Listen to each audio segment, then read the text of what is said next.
Hello, happy Monday. As usual, I'm Darren Wallace back with CJ Workcamp, the owner of Fit Body Bootcamp, and it is another health highlight for you. Hope you didn't have too much turkey, too much stuffing, mac and cheese, yams, whatever it was over the holiday break, because I'm sure maybe if you did, you might be feeling a little guilty. And we talked about avoiding that feeling, but if it happens, so be it. But it's not the end of the world. There's lots of ways to get back on track or get back to feeling more like yourself. And CJ, I know that you've been big on this and we've talked about this before, but mostly you've been focusing maybe on the food side and maybe things necessarily outside of the gym and your activity and really focusing in on that diet. But I think it's time we dive into really what it is that helps people build that muscle as far as activity. And one of those most important ways is going to the gym, something I love to do, you love to do, a lot of people love to do it. But maybe some people, they're new to the gym. They've never really been in that environment. They're not sure where to go, who to talk to, or even what to do to get started, taking that first step. So what is it that people can do around the holidays? Maybe they're feeling a little guilty. How can they get back right and get back in the gym? Yeah, so what I want to talk about today is just really how to find the right gym. And I want to preface it with saying it is not going to be a segment all about how Fit Body is the right gym for everybody. I want to talk about really what you need to look for when looking for a gym. Because like you said, if you're new to this, or maybe you've never joined a gym or you're trying to find the right gym for you, we just want to make sure that we're giving you some tips and things to look for so that you can find a gym that's going to work for you and really help you achieve the goals that you're looking for. Right. So I've got some tips kind of written down here, Darren, and the first one really comes down to location and convenience, right? There's a million excuses that we all have to not go to the gym. You don't need to add another excuse that the gym that you joined isn't near where you live or it's not convenient for you to get there. With that comes the hours, right? So really the location, the convenience, and then the hours that gym is open. Because gyms back in the day, so many of them used to be 24/7. They're open 24/7. A lot of them were even staffed 24/7. Nowadays, I don't know if you've noticed, staffing is around the world, there's a little shortage on it. But a lot of gyms are kind of changing from that 24/7 to a little different model, 24/5 or whatnot. So look at the hours that gym is open. Right. Yeah. I mean, for me, I know there's a lot of gyms, especially in this area. There's a lot of different locations.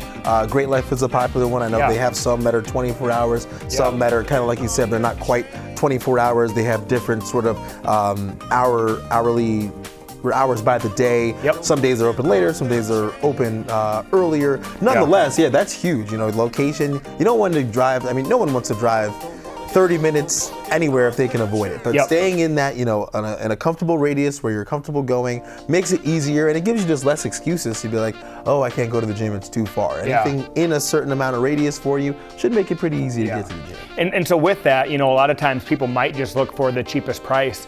But let's say you find a gym that is the cheapest price, but it isn't conveniently located for you. That's going to just add another hurdle for you to get there.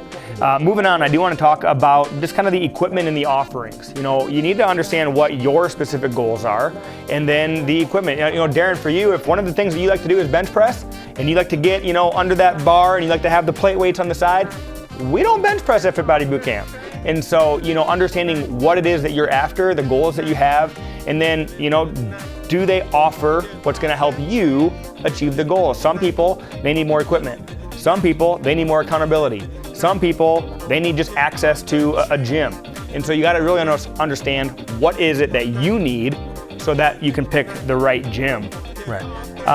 Let's talk about kind of memberships, because a lot of times people, and I hear it all the time, especially, this is actually one of the reasons why I wanted to open my own gym, was because of this whole membership contract business. I understand that I own a gym, a couple of them. I understand that gyms have to make money through memberships.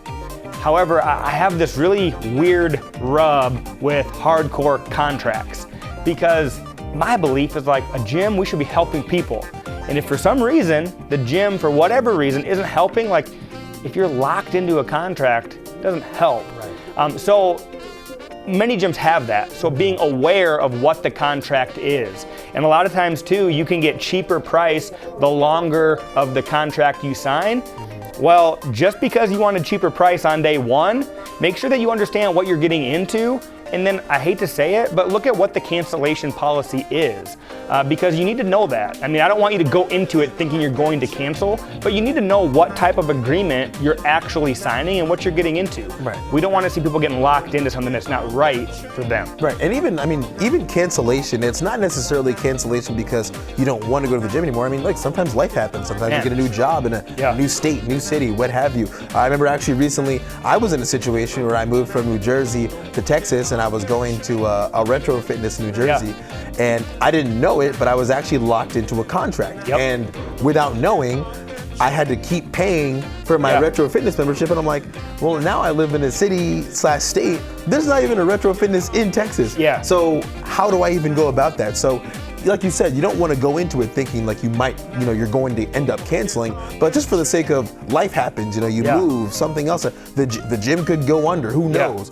There's a ton of reasons why you might need to cancel membership. So yes, definitely that's a big tip about, being aware of what you're getting yourself into. Knowing what you're signing, right? And then two, look at, are there hidden fees? Is there an enrollment fee, a sign-up fee, a yearly upgrade fee, a membership fee, a cleaning fee? Like, there's a lot of fees that can get tied into this thing.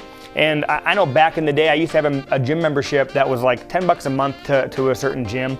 And all of a sudden, like a couple times though, I got all these fees. I'm like, what are these things? Well, same thing. I wanted a cheap price. I didn't look at what I was actually signing. So just be aware of what you're signing up for. Right. Speaking of memberships, I want to hit on two more things here. Number one, just because a gym has a more expensive membership doesn't always mean that's the right membership for you. So also too, really understanding what your goals are and what is included in that higher tiered membership. Is that something that's going to truly benefit you? And then I would highly suggest most gyms offer some type of a trial program where maybe it's a shorter time. Heck, it might even be a free time that you can come check out the gym. But I would really encourage anybody, if you're watching this, I want you to try that gym out. See, does it fit into your routine? Does the gym have what you're looking for? And is it going to be a good long-term fit? So that would really be a good tip as well, is try before you buy. Right, yeah, and I think one of the biggest things for me is that I found every gym really, they at least give you like some sort of a trial period, whether it's 3 days, 5 days, some gyms will even give you like a whole week.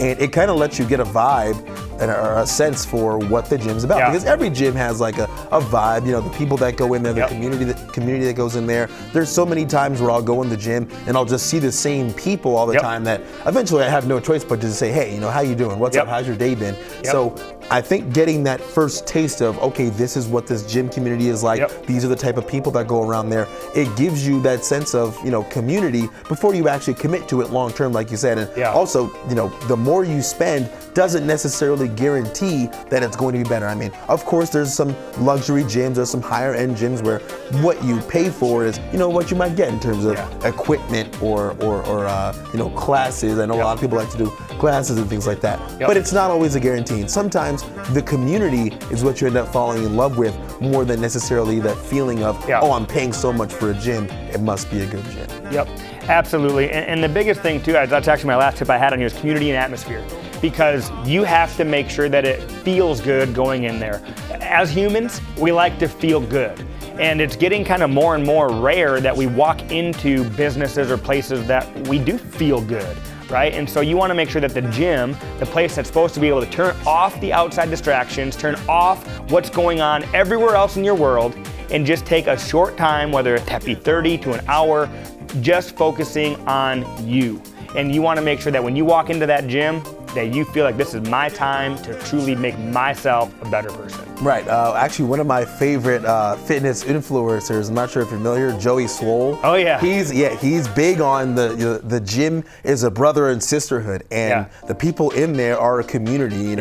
It's not about whether you're an influencer or not, or whether if you are someone who's in the gym and you take videos of yourself. I know that's really popular these days. It's not about can you embarrass the person behind you. It's about the gym is a shared space and everyone's in there for one reason or another, and it's just our duty as people in the gym to respect that. And I think, that's probably, I would say probably the biggest tip is the community and the atmosphere can really make or break a gym experience. And I would encourage everyone, like I said, I don't claim to be an expert. CJ is the one who lives this, but just as someone who is also a gym goer and really is big on community and how you treat people, I would say that's probably the biggest tip is you never know what someone's going through, but you can always brighten someone's day just by being kind, and especially in the gym where there's a ton of reasons. Some people just need motivation, they need to escape from everything else going on, so that community atmosphere really goes a long way. It's huge, right? And I love that tip. I wanted to re-highlight it, make sure we reset it so that you do hear it, but you never know what someone's going through. We don't know what you're going through. And so if you can be the reason that someone smiles today, like that's kind of what I kind of live my personal mantra by, is like be the reason someone smiles today. I love it because, I don't know what you're going through, man, but if I can make you smile and make you feel better about yourself, that's what I want to do and help you out in your life. So. Yeah, absolutely. And especially during the holidays, it's time of joy, time of happiness. Why not continue to share that happiness and joy at any gym, especially even at Fit Body Bootcamp? I know, CJ, you said at the end, if you eat too much, give them a call. But Fit Body Bootcamp could be for you as well. There's tons of gyms in Sioux Falls. Always just look out for what's best for you and don't feel pressured that, you have to go to the gym. Even if you don't want to go to the gym, remember there's plenty of ways to get active, whether it be, walking, your diet, things like that. There's just so many ways to be fit, and I think you always do a really good job of just hitting that home, CJ. Yeah, that's huge, and I love it. We're going to actually hit that on the podcast here in the new year. I met, and I don't know if we're going to go too long, but I met a gal who opened up South Dakota aerial silks, like the aerial silks that hang from the ceiling. Yeah. And she teaches classes for people on how to do that.